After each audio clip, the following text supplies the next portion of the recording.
بحر مردار، جسے سالٹ سی بھی کہتے ہیں، یہ سمندر کا ایک ایسا حصہ ہے جس میں کوئی جاندار زندہ نہیں رہ سکتا، اسی لیے اسے بحر مردار کہا جاتا ہے۔ اس کے مغرب میں اسرائیل اور مشرق میں اردن واقع ہے۔ اس کا پانی حد سے زیادہ نمکین ہے اور اس کے ارد گرد کی زمین، جو کبھی دنیا کی سب سے زیادہ سرسبز و شاداب زمین تھی، بنجر اور صحرائی زمین میں تبدیل ہو چکی ہے۔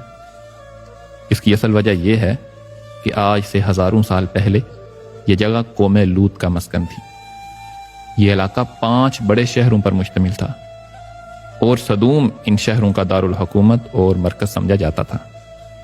یہ علاقے نہایت سرسبز و شاداب تھے، باغات کی کثرت تھی اور لہلہاتے کھیت یہاں کے باسیوں کی ضرورت سے کہیں زیادہ تھے۔ یہاں کے رہائشی بہت فاسق و فاجر، انتہائی بد فطرت، بے حد بد کردار اور بہت سے گناہوں میں مبتلا تھے۔ وہ راہگیروں کو لوٹ لیتے، سرعام برائیاں کرنے کے عادی تھے۔ دنیا کی کوئی ایسی برائی نہیں تھی جو ان میں موجود نہ ہو، اور یہ دنیا کی سرکش اور بد اخلاق قوم تھی۔ ان سب برائیوں کے ساتھ ساتھ انہوں نے بے حیائی کا ایک نیا کام شروع کیا، جس کا تصور بھی اس سے پہلے کسی انسان نے نہیں کیا تھا۔ چونکہ قوم لوط کی بستیوں میں بہت خوشحالی تھی، تو بہت سے لوگ مہمان بن کر ان آبادیوں میں آیا کرتے۔ شہر کے لوگوں کو مہمان نوازی کرنی پڑتی، اور یہ بات ان لوگوں کو بالکل بھی پسند نہ تھی۔ ان کے خیال میں ان کی بستیوں کے پھلوں، اناج اور سبزیوں پر صرف انہی کا حق ہے۔ ان کی خواہش تھی کہ دوسری بستیوں کے لوگ ان کے علاقوں میں نہ آئیں۔ یہ لوگ مہمانوں کی آمد سے بہت تنگ آ چکے تھے، مگر انہیں مہمانوں کو روکنے کی کوئی صورت نظر نہیں آ رہی تھی۔ ایک دن بستی کے لوگ باہر سے آنے والوں کو روکنے کے طریقے پہ غور کر رہے تھے کہ ابلیس ایک بوڑھے کی شکل میں آیا اور ان لوگوں سے کہا، اگر تم ان لوگوں سے پیچھا چھڑانا چاہتے ہو تو میرے کہنے پر عمل کرو، اور جب بھی کوئی مہمان تمہاری بستی میں آئے تو تم زبردستی اس کے ساتھ بدفعلی کرو۔ دوسرے دن ابلیس خود ایک نوجوان لڑکے کے بیس میں آیا اور ان لوگوں سے بدفعلی کروائی۔ اس طرح وہ اس بدکاری میں مبتلا ہو گئے۔ وہ کھلم کھلا یہ فعل کرتے اور پھر اس پر خوش بھی ہوتے، اور اس وقت اللہ نے سیدنا لوط علیہ السلام کو نبی بنا کر اس قوم کی اصلاح کے لیے بھیجا۔ آپ علیہ السلام سیدنا ابراہیم علیہ السلام کے بھتیجے ہیں۔ سیدنا لوط علیہ السلام نے قوم کو اللہ تعالیٰ کی عبادت کرنے اور اس حرام فعل کو ترک کرنے کی دعوت دی اور سمجھایا کہ یہ برائی ہے۔ اللہ تعالیٰ کا ارشاد ہے، وَلُوطًا إِذْ قَالَ لِقَوْمِهِ أَتَأْتُونَ الْفَاحِشَةَ۔ لوط علیہ السلام نے اپنی قوم سے فرمایا، کیا تم بے حیائی کا ارتکاب کرتے ہو؟ أَإِنَّكُمْ لَتَأْتُونَ الرِّجَالَ شَهْوَةً مِّن دُونِ النِّسَاءِ۔ کیا تم اپنی نفسانی خواہش پوری کرنے کے لیے عورتوں کو چھوڑ کر مردوں کے پاس جاتے ہو؟ بل انتم قوم تجہلون، تم تو جاہل لوگ ہو۔ قوم پر لوط علیہ السلام کے وعظ کا کوئی اثر نہ ہوا، کسی نے بھی ان کی بات نہ مانی اور نہ ہی ان پر ایمان لایا، بلکہ وہ مزید ہٹ درمی کے ساتھ فخری انداز میں یہ کام کرنے لگے۔ انہیں سیدنا لوط علیہ السلام کا سمجھانا برا لگتا، لہٰذا انہوں نے سیدنا لوط علیہ السلام کو بستی سے نکال دینے کا ارادہ کیا اور دعوت و تبلیغ کے بدلے میں یہ جواب دیا، لَإِن لَّمْ تَنْتَهِ يَا لُوطُ لَتَكُونَنَّ مِنَ الْمُخْرَجِينَ۔ اے لوط، اگر تم باز نہ آئے تو تم ضرور شہر بدر کیے جانے والوں میں سے ہو جاؤ گے۔ سیدنا لوط علیہ السلام اس جواب پر مایوس ہونے کے بجائے قوم کو راہ راست پر لانے کی کوشش میں مصروف رہے، لیکن اس قوم نے خود ہی عذاب کا مطالبہ کر دیا اور کہنے لگے، قَالُوا ائْتِنَا بِعَذَابِ اللَّهِ إِن كُنتَ مِنَ الصَّادِقِينَ۔ اگر تم سچے ہو تو ہم پر اللہ کا عذاب لے آؤ۔ قوم کے اس مطالبے کے بعد سیدنا لوط علیہ السلام کو یقین ہو گیا کہ اب یہ راہ راست پر آنے والے نہیں، تو انہوں نے اللہ عز و جل سے دعا کی، رب انصرنی علی القوم المفسدین۔ اے میرے رب، ان فساد کرنے والی قوم کے مقابلے میں میری مدد فرما۔ اللہ تعالیٰ نے لوط علیہ السلام کی دعا کو قبول فرمایا اور فرشتوں کے ذریعے آپ کی مدد فرمائی۔ یہ فرشتے پہلے سیدنا ابراہیم علیہ السلام کے پاس آئے اور انہیں ایک دانشمند بیٹے کی بشارت سنائی۔ سیدنا ابراہیم علیہ السلام نے فرمایا، اللہ کے بھیجے ہوئے فرشتوں، تمہارا اس کے علاوہ اور کیا مقصد ہے؟ وہ کہنے لگے ہم گناہگار قوم کی طرف بھیجے گئے ہیں تاکہ ان کو ہلاک کر دیں۔ دراصل سیدنا ابراہیم علیہ السلام فکر مند تھے کہ دراصل وہاں سیدنا لوط علیہ السلام بھی تو ہیں۔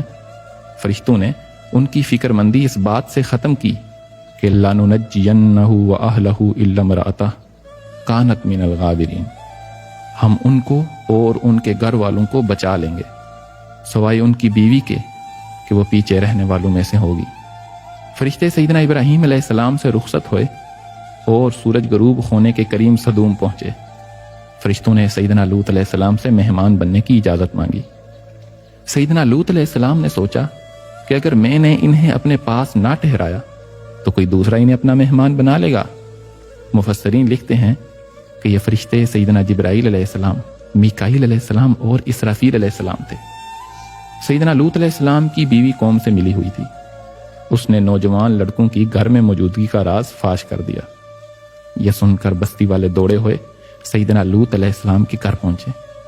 سیدنا لوط علیہ السلام نے اپنی قوم سے فرمایا یا قومی ہؤلاء بناتی ہن اطہر لکم، اے میری قوم، یہ میری قوم کی بیٹیاں ہیں، یہ تمہارے لیے پاکیزہ و حلال ہیں۔ فاتقوا اللہ ولا تخزونی فی ضیفی، اللہ سے ڈرو، مجھے میرے مہمانوں کے بارے میں رسوا نہ کرو۔ الیس منکم رجل الرشید، کیا تم میں کوئی بھی نیک سیرت آدمی نہیں ہے؟ یہ سن کر وہ لوگ بولے لقد علمت ما لنا فی بناتک من حق، تم اچھی طرح جانتے ہو ہمیں تمہاری بیٹیوں سے کوئی غرض نہیں ہے۔ وَإِنَّكَ لَتَعْلَمُ مَا نُرِيدُ، اور جو ہماری چاہت ہے اس سے تم بخوبی واقف۔ اس کے بعد لوگ گھر کی طرف دوڑے ہوئے آئے۔ سیدنا لوط علیہ السلام نے گھر کے دروازے بند کر لیے۔ لوگوں نے گھر کا گھیراؤ کر لیا اور ان میں سے کچھ لوگ تو گھر کی دیوار پر بھی چڑھنے کی کوشش کرنے لگے۔ فرشتے یہ سب منظر دیکھ رہے تھے۔ پھر فرشتوں نے حقیقت سے پردہ اٹھاتے ہوئے فرمایا اے لوط، ہم آپ کے رب کے بھیجے ہوئے ہیں، یہ لوگ آپ تک ہرگز نہ پہنچ سکیں گے۔